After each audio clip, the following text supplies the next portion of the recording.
رب اشرح لي صدري ويسر لي امري واحلل عقدة من لساني يفقهوا قولي رب زدني علما. Assalamu alaikum everyone. My speech is about understanding the Holy Quran. So we'll look at Surah Ar-Rahman, the first 3 ayats.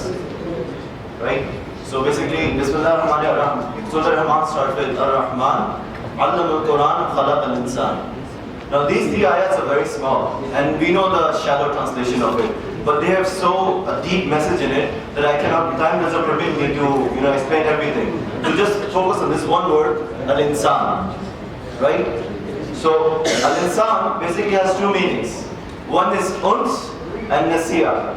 Uns means that human beings are very loving, and nasiya means that human beings are very forgetful. Now, there's a difference between our love and the love for every being. Alligators are not very loving. Lions are not loving. The human beings, on the other hand, they can have love for these animals as well as they love for other human beings. They can have love for strangers as well. Right? So this is the difference. We are uns and they are wasil. Now there are 2 meanings, right? To be forgetful. One is to be forgetful, and the second is to have love. Allah subhanahu wa ta'ala chose this message of the Quran perfectly for those who are forgetful. Now let me ask you one thing. What do people need when they forget? A reminder, right? They forget, so we need a reminder. And subhanAllah, one of the meaning of the Holy Quran is to remind. Allah says in the Holy Quran, Talha innahu tazkira, and Surah Al-Abasa. And similarly He says in Surah Yusuf, Surah Al-Kahf, that indeed the Quran is a reminder. So basically what Allah subhanahu wa ta'ala is telling you is, I taught the Quran because you're insan. He keeps on repeating this again because you keep on forgetting, and I keep reminding you over and over again. Okay? Now the second one, the human beings are looking for love.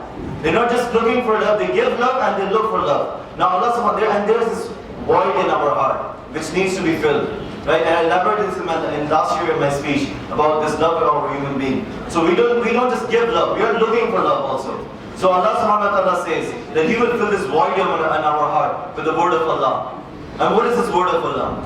Allah says in Surah Talha that the word of Allah is the highest. That there is nothing higher in this universe that is higher than the word of Allah. And what did Allah subhanahu wa ta'ala do with this word? He sent it down. Anzalahu. He sent this word down to who? For us, for you and me. I don't deserve it, and you don't deserve it. And if we don't deserve it, then this means that this must be an act of love from Allah subhanahu wa ta'ala. Subhanallah, such an awesome gift. There's nothing higher in this world than the word of Allah, and He sent it down, even though we're not deserving. Subhanallah. Now, this is an act of love from Allah, and this is the meaning which we're supposed to ponder when we read Surah Ar-Rahman, the first 3 ayahs. There's just one word, Surah Al-Insan. It's one word, Insan. And look how much deep it is. This is what we're supposed to ponder.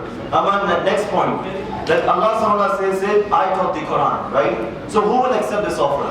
When Allah is saying that I am your teacher, who's going to say, Ya Allah, sorry, I don't want to learn, Arabic is too hard. Who is the one who's going to refuse when Allah says, I'm going to teach you? And say, no, I don't care, we just start right now. And you say that, Ya Allah, I want to learn your book. And I want Ar-Rahman to be my teacher. It does not matter how much you know. Because you started with the word of Ar-Rahman, there will be barakah in your learning. It does not matter if you're a bad student in mathematics, you're worse in chemistry, or you're horrible at English. If you turn to Allah with sincere attention and to learn this complicated language. Guys, Arabic is a very complicated language. I for myself struggled with my LMT exam, and it's very simple. It's a complicated language. There's tajweed, there's tafsir, and you have to memorize it. And subhanAllah, all you doing this, you learn this just to have love for Allah and His mercy. And you will, and because you're starting with the word of Ar-Rahman, you will learn like never before. Never. You'll just learn it once and it'll just keep in your head like that. I for myself is a witness to this statement. You know, when I was in the junior grades, I was in the hip section. So, I was finding it very, very difficult to learn the Holy Quran. I was stuck in the 30th para, and all of my peers, they memorized and recited the 2-3 paras in just 1 month. And I'm sitting here in the 30th para, learning, and I'm crying to my mom, I cannot do this. It's very difficult for me. I used to cry to her every day, Mom, this is too difficult. I can't do it. And unfortunately I left it, but I do regret it. But now last year I started to learn the Quran again. One of my favorite surahs was Talha. And subhanAllah, with I had the right intention, I just learned it. Just memorized it just once. Just learned it, I never read it, and understood it, and learned it once. And it just came into my head.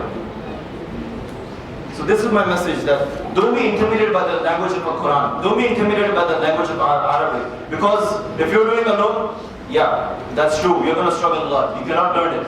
But if you start with the right intention, and you say, yeah, Allah, I want you to be my teacher, then you will find that Allah will open doors in your brain that you will never imagine.